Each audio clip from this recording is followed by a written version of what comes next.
Welcome to Original Being, where we explore the timeless wisdom of ancient practices and old ways of living. From holistic health and wellness to survival techniques, homesteading, and primitive skills. I'm Jillian Erice, a functional and holistic-minded physician associate and a homesteading mother of 3. I am on a quest to reconnect with the knowledge our ancestors lived by, practical skills, natural healing, and self-sufficiency in a modern world.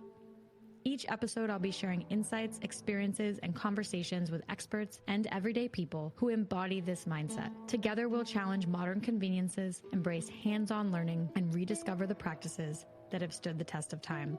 Disclaimer, the information shared on this podcast is for educational and entertainment purposes only. My opinions and those of my guests are solely our own and are not affiliated with any institutions, employers, or certifications. This podcast does not provide medical advice, and any health-related decisions should be made in consultation with your personal healthcare provider. By listening, you acknowledge that you take full responsibility for your own choices and actions. Today on Original Being, we have Maine native Christi Elliott. Christi is a registered Maine guide, outdoor writer, and Appalachian Trail thru-hiker. She is the founder of Maine Women Hunters, a thriving community that has grown to over 7,500 members across the state, providing connection and support for women passionate about hunting and the outdoors. When she is not working her day job as a design engineer, she takes every opportunity to get outside and hunt and fish. Christi has also recently written a memoir drawing from her experiences in the woods and on the trail, which is set to be released in December. Hi, Christi. Hi, thanks for having me.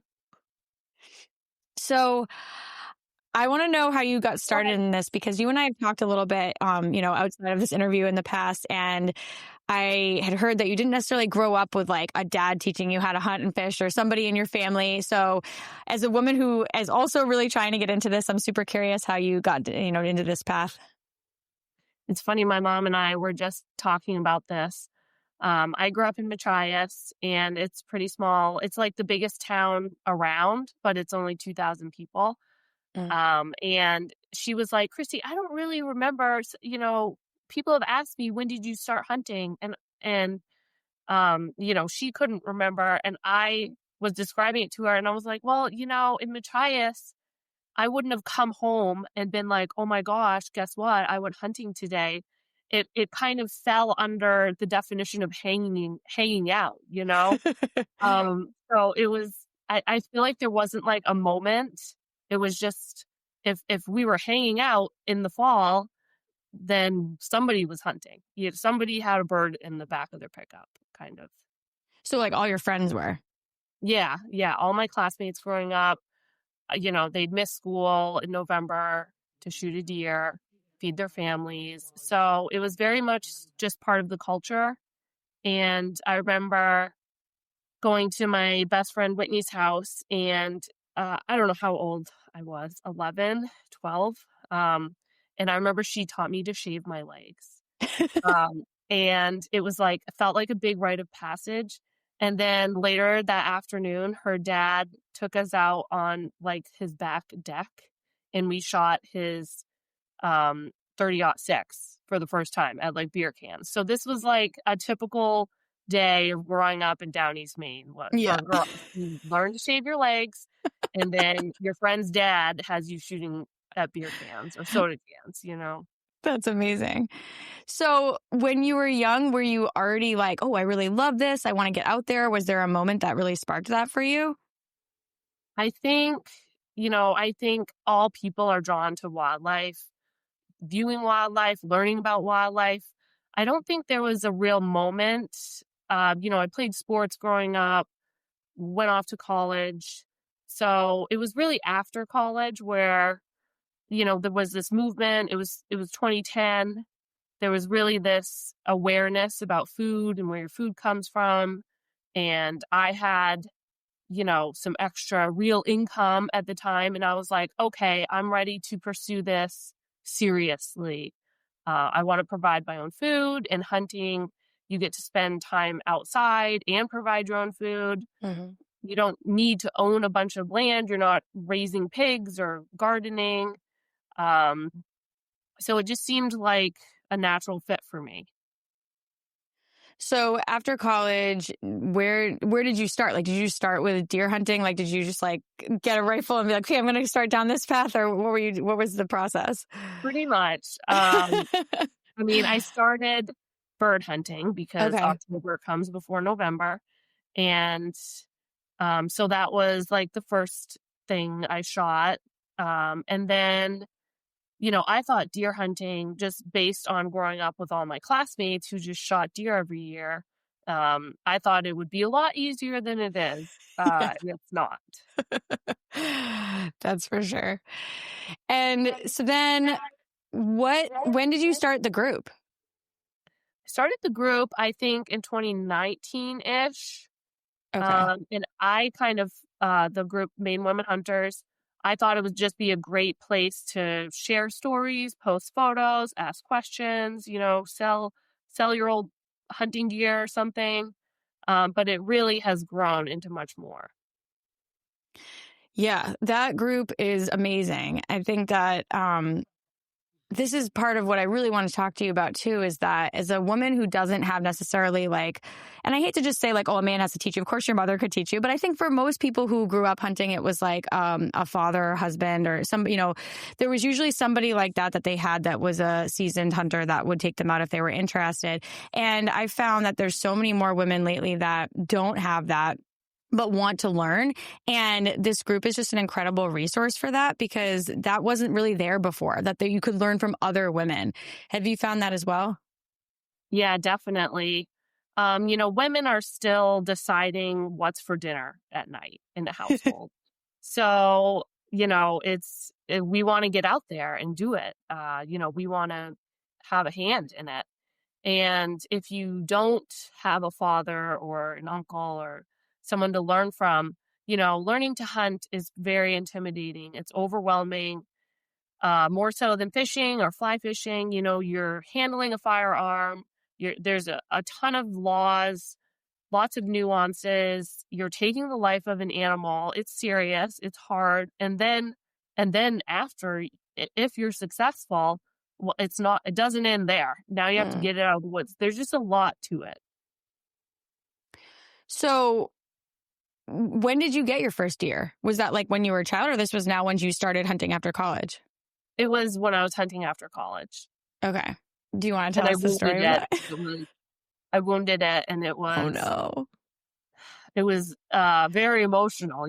It's like, I was just like in my head, like the reason I got into hunting was for less suffering of animals. And here I am causing the suffering of this deer. But I called a tracking dog, and they came out and found it in 10 minutes. So it ended. It was a happy ending, but very stressful. Mm-hmm. And you were saying that too, like you didn't realize how hard deer hunting is. Like I haven't gotten a deer yet, and this is only my third year, but this year will be my first year putting like all my hours in, having my own rifle, like really, really trying by myself, not just people taking me out or like, sort of like dipping my toes in the water. And I think a lot of non-hunters don't realize that either. Like they kind of think that people are just out there shooting everything they see. They just want to kill things. Like that is just so not what it's like. And the amount of time that you have to put in the wild, just in the forest by yourself, like sitting quietly, being so patient, it's a lot. And I just find that non-hunters just have no concept of that whatsoever, or that how much you have to love being in nature to do this. Yeah. It's really hard in Maine. You can't see very far. So, our thick woods, they really have to be close to you, and, everything's trying to kill them. So we're used to it. But yeah, I think as hunters, that can be part of our messaging when we do post a photo. Give us a little backstory. Tell those non-hunters that, you didn't just go out back and shoot one and you're so happy about it. There's a lot of other emotions. Yeah, absolutely. I know some other people have said to me, like, the minute that you stop feeling sad is the minute you've like lost that humanity. Like we like, there's always going to be a sadness, even though like you'll see like the trophy pictures, because of course it's when you finally have gotten that deer, it's like you want to be like, this is amazing, I finally got one. But that doesn't show the whole process that you went through prior to that photo of like, of the sadness and of that, like, the kill that you have to experience, right? Exactly. And I think as women get more into it, like we are bringing a new side of the story, a new perspective, a new voice. Not to say that men don't have those feelings, but they're not as willing to discuss them probably. That's a really good point.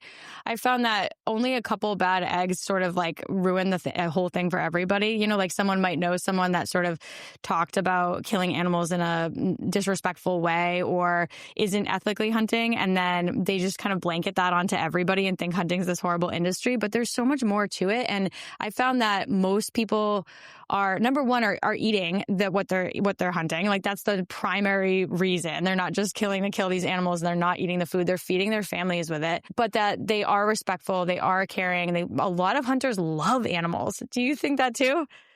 Definitely, yeah. Hunters are not poachers. Like, so when people see poachers, they think hunters, but that's definitely not the case. And yeah, you know.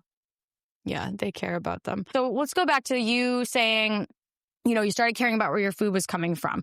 So a lot of women I've met recently who are interested in starting to hunt and hadn't really done it before, they were actually vegetarians when they were younger, which I was too. And it's such a funny thing that like a lot of us have gone this like full change because it's people caring about animals, caring about where their food's coming from, caring about their own nutrition. And then when you start to look at it and say, well, I can raise my own food, right? So there's homesteading and there's raising your own meat. But to harvest an animal that lived its own free life, eating exactly what it was meant to eat, and hopefully, harvesting it ethically and getting a very like a good shot and it's as quick and I don't want to say painless, but as quick and as it can be, is actually the most ethical way to eat meat. And so that's been a huge theme in what I've seen among new hunters coming into this and why they want to start hunting. But also there's a conservation piece to hunting that a lot of people are missing. And I'd love for you to kind of touch on that. And hunting and fishing, I should say. Like, what's the conservation piece here and what are hunters doing to help with that? Yeah, hunters and anglers, every time you buy equipment or your licenses, that money goes back into the conservation of those species and other species too. So, and it's built into the cost of the gear. So if you buy a new boat, you even have recreational shooters buying handguns, even they are paying a tax that's built in to help these species. So you've really got a lot of skin in the game for hunters and anglers and giving back to conservation. And not only white-tailed deer and turkeys, but that money's being used for butterflies and turtles for, non-game species as well. And, because we're consumptive users, we take the brunt of that. But there are arguments of like, should there be a tax on backpacks, hiking shoes? These are kind of new conversations, especially as the number of people who hunt is declining. So you are losing some of those fundings for those animals. So, it's kind of like a fun thing to think about is like, well, who should have a seat at the table? Because if we ask hikers to start paying, well, now they get a seat at the table. And, do we like that or not? It's interesting to kind of think about. Yeah. And I'm sure some people don't even realize that. Like, never mind your hunting license. If you want to get a doe, you're putting in for a doe permit. You're paying for that. You're paying for extra if you want to get certain birds. Like, there's all these extra fees. Of course, Maine has that lifetime hunting license too, but that's also very expensive at the get-go. So all of that money, though, is going towards these amazing conservation efforts. So it really is a great thing to support. Even if like every year I'm like, I'm paying this and I didn't get a deer, but it doesn't matter because it went to a good cause. Yes, exactly. And, we can't all be hunters. That's not sustainable. The entire country can't be hunters. So, that's not really the goal here. I think our goal needs to be that hunting is seen positively and it's supported by those who want to do it. Yeah. And that there's education, like really good education for people, which I think Maine is amazing at. I don't know about other states, but there's a lot of great classes and weekend courses I see all the time pop up, which is really awesome. Yeah. And they're doing, they have like a next step program. So it's not just hunter safety and then out the door. They're teaching you how to process a deer, butcher a deer, those types of things. Mm-hmm. So if someone, like, say someone wants to get started hunting and have no experience, what would you say is like the first step for them? I would say maybe think about pick a species you want to hunt first, and really to hire a guide. I mean, hiring a guide, I know it's expensive. It might be $300, $400, $500 for a day. But you're going to learn so much from that expert. You're going to see what gear they have. You're going to see what strategy. Um, and I mean, it can save you money. Like, oh, I actually don't need to buy that stuff. Or like, here's what I'm using. I think it's invaluable. Just do it one time. It's an investment. Because, the courses are great, but you're not actually out there hunting. Mm-hmm. And then I would just say, just get out there and do it. I think turkey hunting is a great place to start. All you need is camo and one hen decoy. And in Maine, you're allowed to use an electronic call. So you could just play it off your phone and just sit there on the edge of the woods and just see what happens. You'll probably hear gobbles. It's not too cold. So I think turkey hunting is a great place to start for people. It's like encouraging. Yeah. Also, getting game cameras is really fun. So you may not see a deer, but they're there. And it's fun to see, raccoons or skunks, like whatever is on the game camera is really fun. And it's encouraging. So you may not be seeing deer, but you're like, wow, they were there 30 minutes after I left, like it gives you hope. Yeah, definitely. I see so many deer on my trail cam. I'm like, where were you in November? They know. They know. They disappear. Yeah. And there's so many turkeys. Turkeys are so great to start because there's just so many. Actually, like I have heard that are they invasive? They're like an invasive species here? They were reintroduced here. They were reintroduced? Okay. No. But like we need to manage their populations, right? I mean, there's plenty of turkeys, yes, but there's also plenty of species. Like most species, we don't manage their population, right? Mm-hmm. Like porcupines, skunks, like lots of species, we're not managing their population. Yeah. So who knows what would happen if we stopped hunting turkeys, Right. Like maybe there'd just be more coyotes because they would be feeding on them more. I don't know. Yeah, maybe there'd be more avian flu. Like it's kind of a, yeah. biologist question. Like what might happen, in New Jersey when they stopped hunting black bears, they became a nuisance and got out of hand, Mm-hmm. And I know go I ahead. think it's better to have people paying to kill them than hiring your state agency to go out and nuisance kill them. Yeah, that's terrible. Because, people are, especially bears, people are using so much, like you can get the bear fat and the amazing fur and the meat can last you so long. So that's much better than just killing them for no reason. Something I also have seen as a common theme is a lot of people think they want to start with archery. And I think that just is a fear of firearms a little bit too. And I have to admit, I felt that way first too. I'm like, oh, maybe I'll just learn archery and whatever. But I've started to see, and as I research more and learn more, especially from the group, that a lot of people are like, archery is not really the best to start with. Can you talk about that? And do you do any archery yourself? I have a bow. I've shot a turkey with my bow.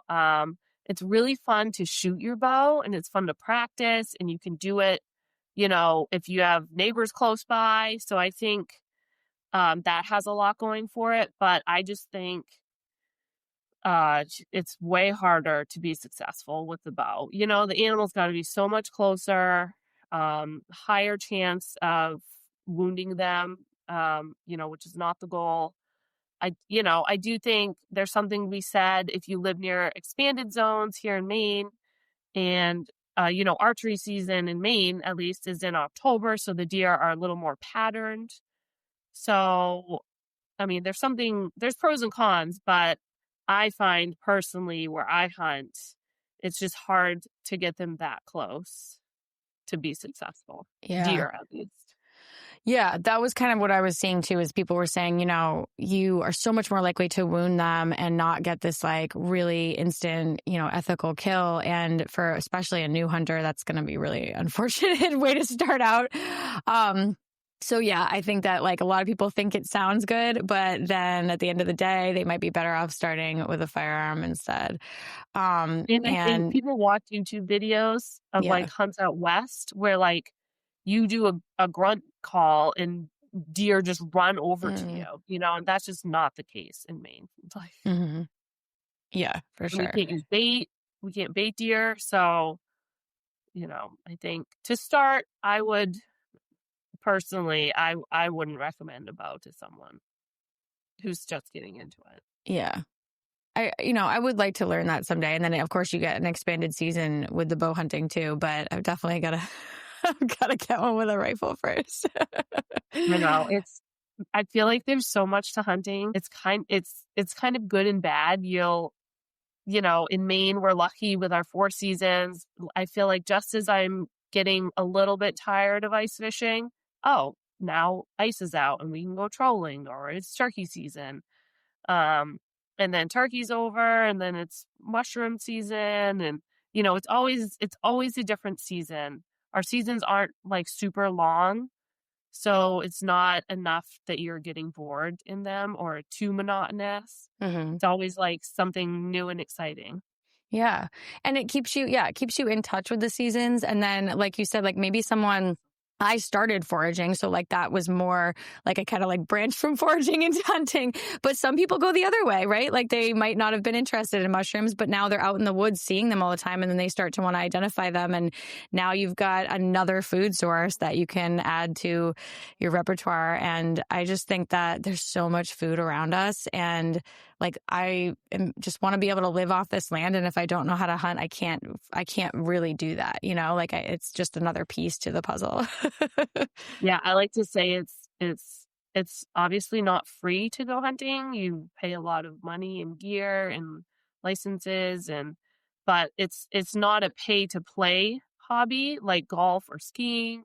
It's like hiking alone. You don't see huge crowds of people. It's like taking your gun for a walk in the woods, and it's awesome. Like, I like the idea that I don't have to pay every time I want to go. I can just go out there every day as long as I want.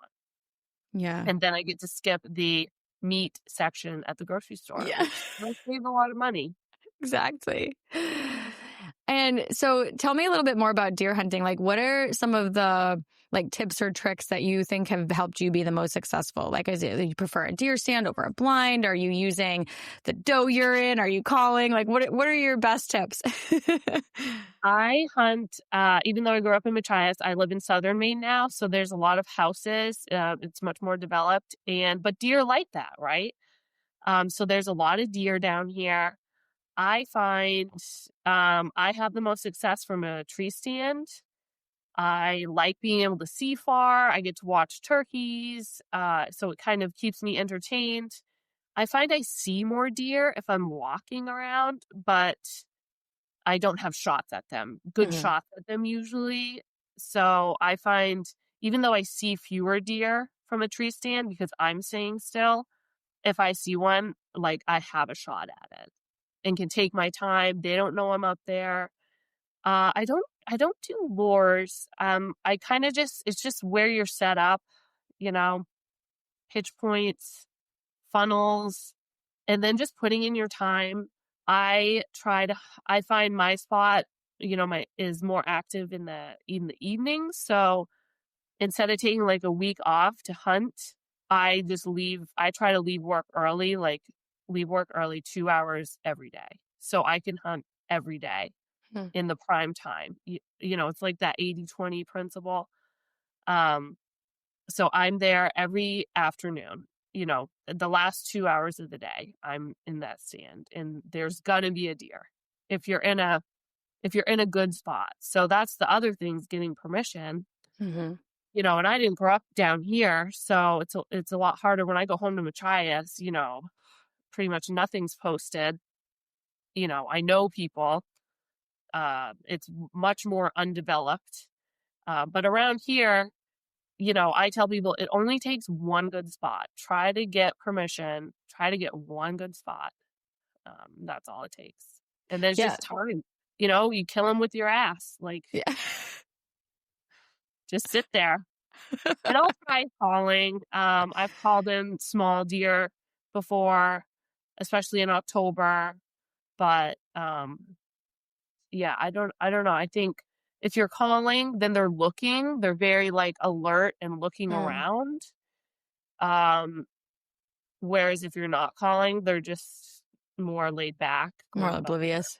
Yeah. So, but who knows? I mean, yeah. And do you do the doe urine, or is that no? I haven't been doing it. No. I've tried it in the past. I don't know. Last year, I coated all my hunting gear in it. And my husband was like, "Are you kidding me?" I smelled so awful. But any of those things, scent, being mindful of your scent, being mindful of wind direction. If all those little things help by 2%, well, if you do 5 of them, you're helping yourself by 10%. And if there's no downside, why not? Mm-hmm. So the land you were talking about too, that was something I was going to ask you as well. If you don't have access, well, there's a difference between, there's public lands that you can hunt on, right? But then a lot of people are hunting on private land. So how does someone who doesn't have their own access find places to hunt? I mean, Maine is mostly private land, 92%, or something, but there are public lands. But then they have different rules about game cameras, or you can't put up a ladder stand all season, but you can use a saddle or a self-climber.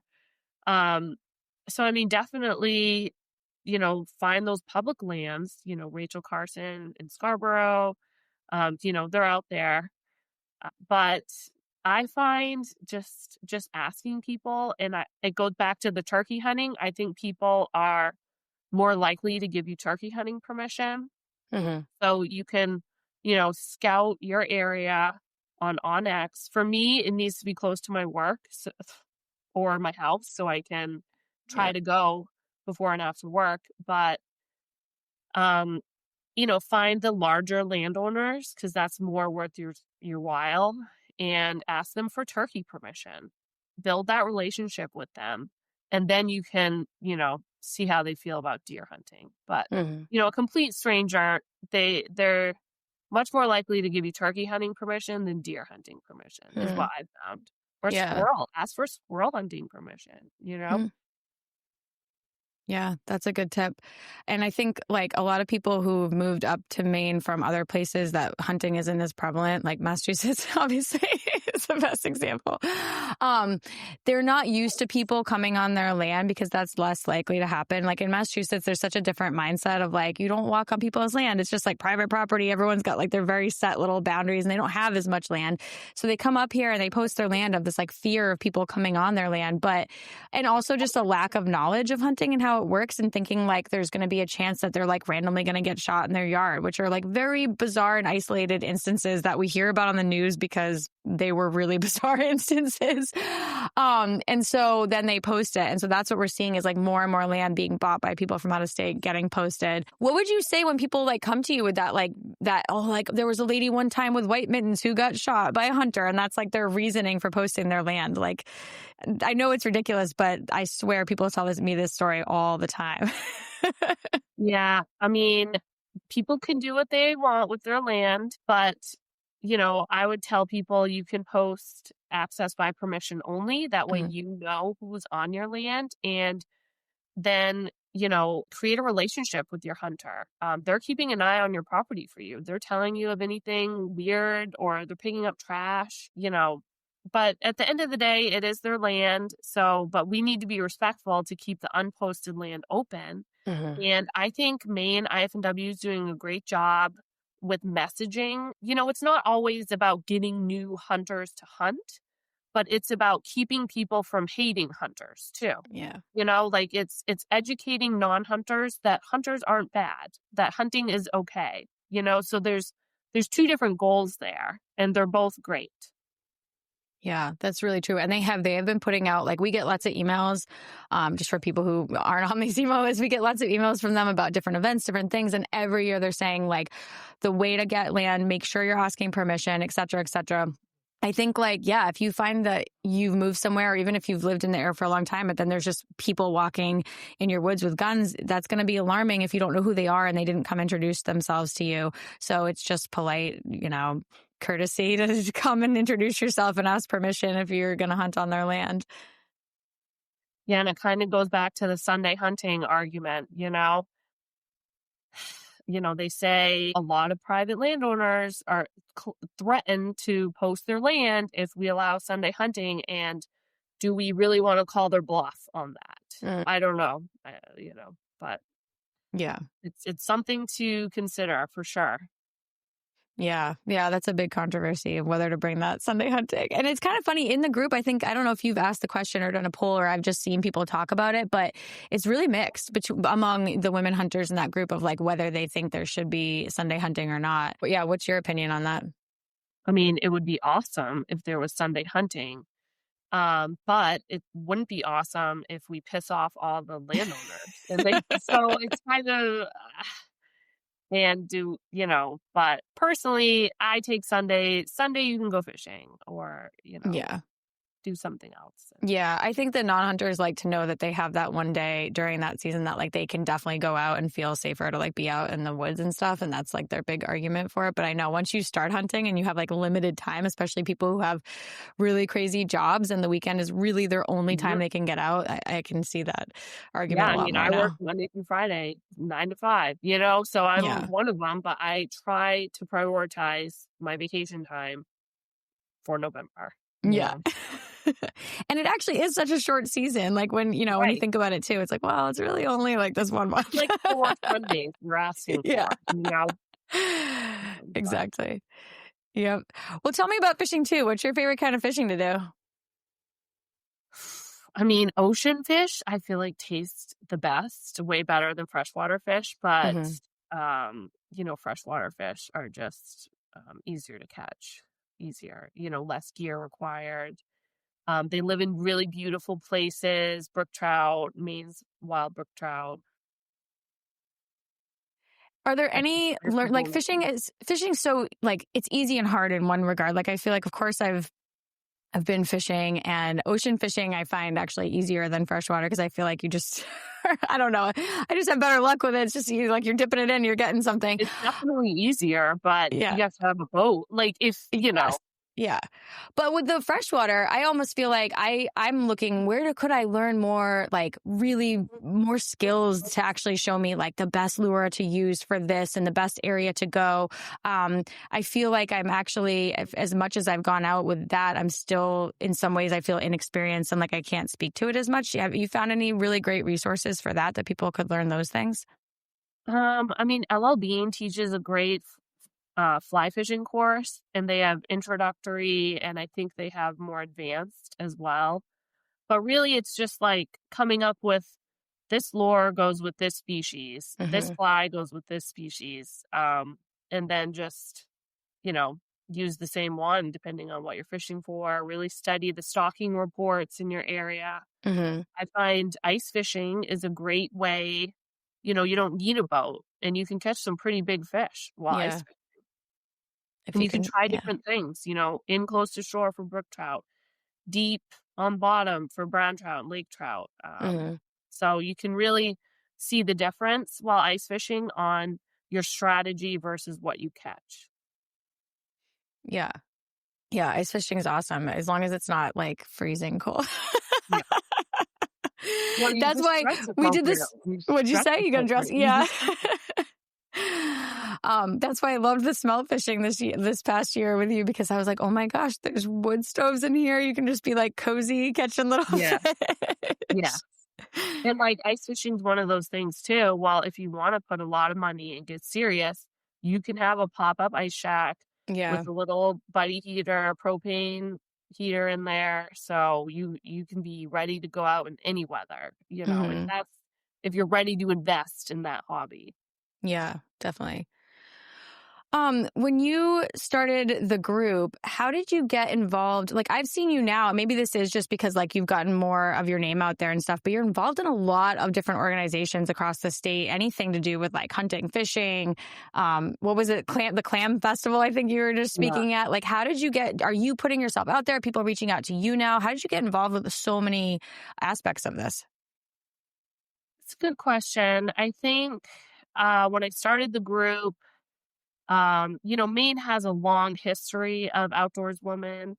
The first registered Maine guide was a woman. Carrie Stevens invented the gray ghost. She's from Rangeley. So, we've always had a lot of strong outdoors women in Maine, but maybe it wasn't as prominent as you didn't know about them. So I could have just been the right place at the right time. I do put myself out there. I went to the Yarmouth Clam Festival and I was like, there's nothing about clams here. Like, it's a great festival, but like the only clam and stuff is you can buy clams and eat them. And I was like, wow, we could do a little education opportunity. Um, and then I joined the board of Sportsman Alliance of Maine. I feel like they really track what bills are going on in our state that have to do with wildlife. I think that's the most important thing for the future of hunting and fishing is staying on top of bills and laws and changes and playing defense against out-of-state folks. So I joined their board because I feel like that's the most important thing as an outdoorsman is protecting that tradition. So if you're not a member of SAM, you should become a member. It's like $30 a year. And we're working hard for you. So I feel like the group just kind of brought all the outdoors women in Maine together. And then it was like, oh, wow, there are like 7,000 of us. I'm not a weirdo for being a girl that likes to be outside. Look at all these other ones. Mhm. You may not see them as much in magazines or in advertising. So you kind of feel like you're an outlier. And I mean, we definitely are a minority, but we're growing, and that doesn't mean we're not good at it. And it's important to have other role models, I think. Yeah. And in the group, everyone's so supportive. I think you've created really this amazing environment because I feel like people post stuff and you like are so responsive and you're always offering help and guidance and resources. And it's really amazing what you've created there. And then I see people post all the time about how they are in other either, like mixed gender Facebook hunting groups of Maine or more male dominated ones. And like that's not really that same environment. I'm not actually in any other ones, so I actually can't speak to that. But what kind of comments happen that don't happen in the Maine Women Hunters group? I think, we're not a man hating group. No. I think, I'll just say that. I think a lot of men learned when they were 6 years old. They don't remember what it feels like to learn. And there could be some stereotyping about men that hunt are very macho. Now you're on the keyboard warriors. So perhaps the mixed groups bring out the worst of people. And, there's mostly great people, but you have the vocal few. So I know, and in our group, it's really wonderful that we don't have any of that. Someone will shoot a bobcat. And some people don't like bobcat hunting. And in our group, they just scroll by. Right. What you should be doing on social media. If you don't like something, keep scrolling. I know people have posted about wounding a deer and they found it, 2 days later and it had been eaten by coyotes. I know they've posted that in other groups, and they've gotten a lot of criticism, like, oh, you shouldn't take a shot unless you're 110%, you need to practice more. You should have looked harder. Just really critical comments. And, we beat ourselves up. I'm sure that lady beat herself up over that, right? And she's putting it on Facebook. She has closure. And our group was just so supportive of that, of her. That's just one example. Another one is like shooting small deer. I like to say the only rule in the Maine Women Hunters group is you're not allowed to start a post with, I know it's not the biggest, but I think that's really disrespectful for the animal. We can all see that it's not the biggest. We're not judging you. You took the life of that animal, and, be proud, be respectful. So that's a pet peeve of mine. Own it. We're happy for you. And I think in other groups, that person definitely they'll get more criticized by shooting a smaller deer. Yeah. Yep. I've definitely seen people write about stuff like that. We're not just a Facebook group. Yes, I know. I was going to ask you that too. We started doing events, the Facebook group just snowballed. And we had to get together. And then it was like, come ice fishing. So some of our events are free. Ice fishing is free. We have meetups that are free. We just canoed the St. Croix River. We canoed the Allagash. We do a lot of fishing events because it's hard to hunt in a group and be successful because it's hard to be sneaky. But we do a lot of waterfowl, duck, sea duck, goose. We've got offshore fishing coming up. Fishing on Sebago Lake coming up. I think we have 4 boats going out, striper fishing. And, I think if you want to try one of those things, it's a lot cheaper to go with a group of like-minded women that are also not experts, and you just pay your portion of the boat than to rent the entire boat out yourself and try to find your buddies to go with you. And then, so I think that's what's going on now. Lots of events. Yeah. That's awesome. That's one of the best things, I think, is that, you put it out there and then people can sign up. And like you said, you go with these like-minded women and you get there and there's people from all different backgrounds and all different experience levels. And that's like the best way to learn too, is just from other people like that. Yeah. Do you want to talk a little bit about moose hunting? Because I feel like that's something also a lot of people just don't necessarily know about the process, like how you even get a moose hunting permit, and it's a lottery and that whole thing. I think that you just seem like super knowledgeable about that. So I'd love to just give people more information about that. Yeah, if you're a resident of Maine, you have a much higher chance of being drawn than a non-resident. So if you're a resident of Maine, I think it opens in February-ish, but you can enter the lottery. I think it's $20. You can do points only. So if you're like, you know what, I've used all my vacation time or whatever, I broke my leg and this is not a good year to go, you can enter and just do points only. Because if you forget to enter for 2 years, you lose all your points. So every year that you enter and don't get drawn, you're accumulating more and more points. You choose what zones you want. You can also click, I'll take any zone. You can choose whether you want a bull or a cow. I think it's pretty unique. I don't know of any other place that lets you have a second shooter. So in Maine, if you're drawn, even for non-resident, you get to bring a second shooter with you. So if I've shot 10 moose and I'm like, I don't really need to shoot another moose, but my friend Jill, she's never shot a moose, so I'll put her down as my second shooter, and then you could shoot the moose. You just have to stay together within like yelling distance. That way we don't actually accidentally shoot 2 moose. So that's really unique for Maine. And, I think the great thing about Maine, I've been to Alaska twice.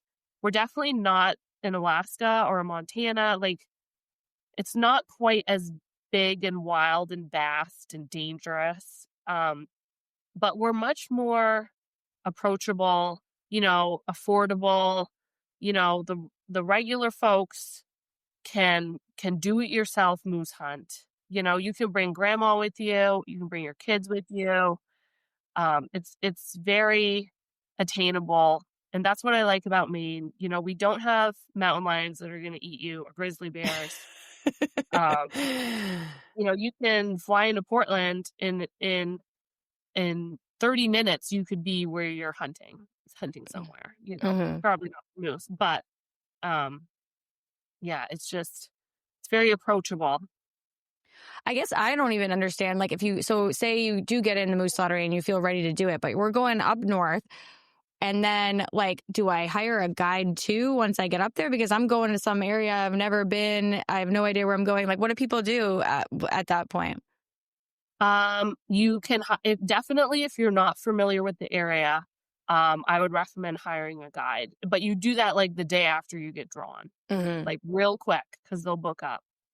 And they're doing the scouting for you, which is a big deal. They're doing the calling for you. They're helping get the moose out of the woods for you. You know, if you have a camp and you're familiar with an area, you know, our plan next time we're drawn, what we like to do is we like to take the week off before the moose hunt so we can scout ourselves, and really know what's going on in the area. As a guide is expensive, but you know, they'll provide lodging and wall tents. Like, they provide everything. You just have to be really comfortable with your firearm. Okay. But definitely, if you've never been on a moose hunt, if you don't know the area you were drawn for, I would say most people hire a guide or they just drive around, and that's a much lower success rate than it used to be. Yeah, I've heard that. Like, people taking like the whole fall off from work to try to go up and get a moose. Or are they getting more and more rare, or is the population decline, but for moose in particular? I think if you go on IFMW's website, they will say that the population is declining. Yeah. But also, you know, we don't do clear cuts like we used to, so you can't see as far. You know, moose learn that they're not as safe near the roads, you know, so you really have to get back in the woods more these days than, you know, 20 years ago when people just drove around and shot a moose. I know, right? That's not happening. I've lived in New England my whole life, and I've seen a moose like twice. Oh, you got to get up north. I got to get up north more. Yeah, exactly. So this is totally a little bit off topic, but I did want to talk to you about hiking the Appalachian Trail, because I just think that's so amazing. And that was always a dream of mine. And now I might be like one of those like older people trying to do it when they're retired. But when did you do that, and what made you decide to do that? I did that right out of college. I wasn't really ready to start a real job yet, so I figured I would do it. And it's mostly kids out of college and retired folks. Yeah, that's who does it. But I loved it. Looking back, like, my favorite part of it in the moment was the worst part, and that's like the monotony of it. Every day, waking up, packing up, walking north, like. But looking back, it's so nice that, you know, you didn't have any of those worries or stressors. Life was very simple. You know, I wore the same shirt for 4.5 months. Like, it really makes you it puts things in perspective, makes you think about consumerism, and it really gives you a confidence, you know? I feel like, well, if I could do that, then like I can do anything. I can go sit in the woods and try to shoot a deer, you know? Right. Yeah. And did you do it with friends or by yourself? I did it by myself, but there's so many people who do it. I don't think I ever spent the night alone. I stayed at shelters. So there's lots of people who do it. You meet people. Yeah. Yeah. Yeah. I've read like all the books of people doing all the thru hikes of that one and the, what is it? Pacific Crest Trail. Yeah. Yeah, so maybe I'm someday. sure it's a lot different than when I did it. But. Yeah. Well, that's what kind of worries me now is now I hear these things like, oh, there's so much of it that's just like on main roads or like, I don't know, like not as like, you know, remote as it used to be. But I'm sure there's still plenty of parts that are also still very remote. The main part is the most remote. It's the best Really? part. Maybe I'll just have to do that. Yeah, do the 100-mile wilderness. Do the 100-mile wilderness. Yeah, I should do that. That'd be fun. So what are your future goals for yourself and also for the group, and maybe just like all the efforts that you've been doing? Like, what are your future goals for this? Because it's kind of growing and building, and I think that you could go in many directions. Yeah, I do feel like it's growing and building, and I've thought about becoming a nonprofit, but I feel like that's just more red tape. And for what we're an unofficial nonprofit. I'm not making money off the group. I kind of like it being small. There's other groups out there who do national trips for women outdoorsy hunting, fishing. So I kind of like keeping it what it is. I think there's nothing wrong with that. We can try new events, but keeping it really accessible for people is my goal. And it's nice to see, now all of my friends I've met through Maine Women Hunters. And it's nice to see ladies in the group now will do their own trips together. They'll book our, Sebago Lake Captain on their own and do their own fishing days. So it's kind of dominoing into, it's growing naturally that way. Yeah, it's awesome. And tell me about your book. Yeah. My book's called Always Game. It comes out December 2nd, but you can pre-order it now from Sherman's in Maine, Barnes & Noble, Amazon.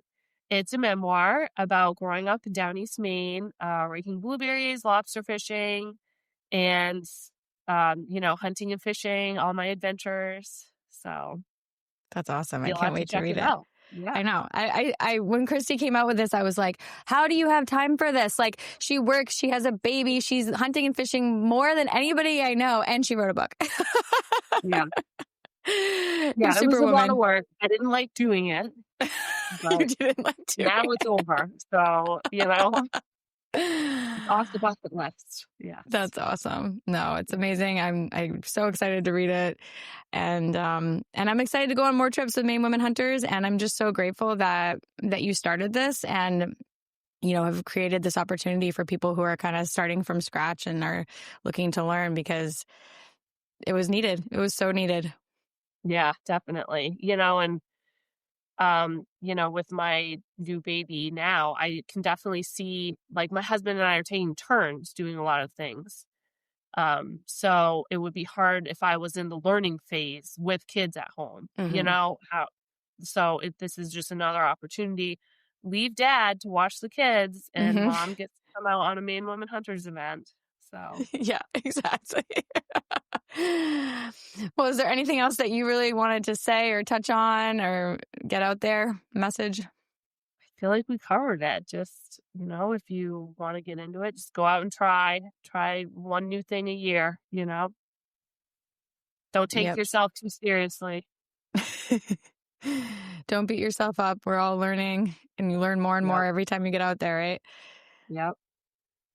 So where can everyone find you, Christi? I'm on Instagram at Christi Holmes. That's my main name. And it's HOLMES. Yep. Christ with an I. And then Maine Women Hunters on Instagram and Maine Women Hunters on Facebook. Awesome. All right. And if you're in another state, check it out or start your own group like this, because we welcome ladies from other states. That's fine. Yeah. Especially other New England states. And sometimes they can get up here and do stuff. So, all right. Well, thank you so much for coming on. Thanks for having me. Bye. If you enjoyed this conversation, please take a moment to leave a review. In that review, I would love to hear what topics you'd like to see covered next and which guests you'd love to hear from in future episodes. You can connect with me on Instagram at Original Being Podcast, and be sure to follow, like, and share the podcast on all platforms to help spread the word. Thanks for listening.